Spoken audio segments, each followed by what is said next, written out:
Hey guys, Aaron C. coming at you again today with another lesson. So I'm going to speak with you again today about when you're the only guitar player in the band. And this is something I like to cover on a regular basis. Okay. So what are some simple go-tos that I go to that make it easy to go to? So for example, bar chords are something I talked a lot about with rhythms. If I need that more arpeggio, that kind of nostalgic.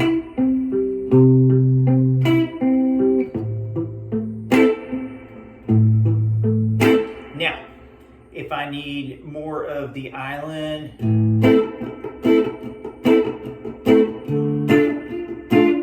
it's great. But what if I'm on a chord and yet I need to get to another song? Okay, or another lead is what I mean to say there. Okay. So if I'm on this A-shaped bar chord, I can then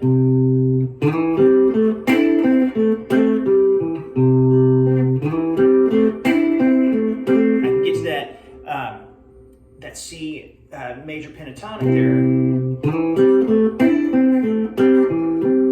And I've got that A minor. So inside of the minor shapes, I do a lot of these double stops. And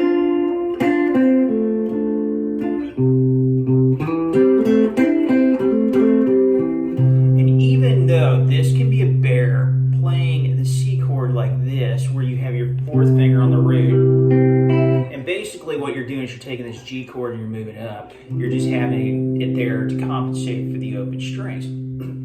And so that is one thing that I like to do. And I know, now this is a discipline exercise because you have to get that pinky in shape. I say this to all of my students. If you lose your pinky, you've lost a quarter of your strength. Though it's not fun and though it's not convenient, make yourself use it, okay? In the long run, it will pay off, okay? So when you have that, and then you have that using basically what would be a C-shaped chord, you have the F like this. Okay, so I have the C and then I have the F, okay? So just by going back and forth between those two.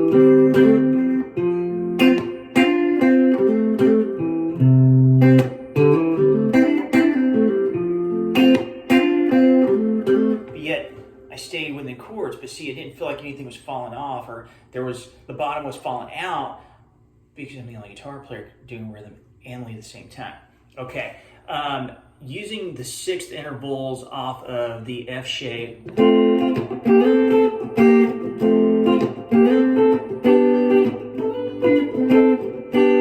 That's another great one if I'm doing that kind of Motown soul. Okay, if I'm doing that sort of thing. Even the island.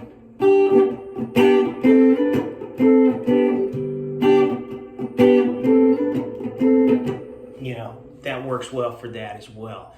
And even, if you need that kind of country thing where you would just chicken.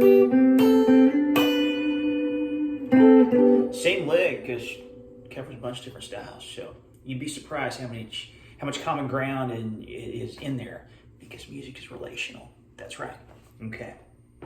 So now I got that out of the way.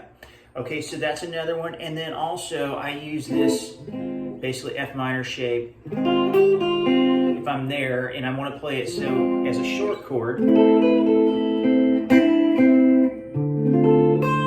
that's another one I use if I'm in that minor 7 shape. So I'm on a D minor 7 right there, and I take that fourth finger and I hit the 8th fret, okay? And I go up to the second string on the 8th fret too. So that's kind of another little go-to I use a lot of times, okay? Because it's great if you're playing lead and you're the lead player and you have a solid rhythm player underneath you. In today's day and age where, and I'll just be honest, gigs don't always pay as much, so sometimes you may not be able to afford the extra player. Sometimes you just may not have the extra player, and then sometimes, you may not want the extra player. And I get that.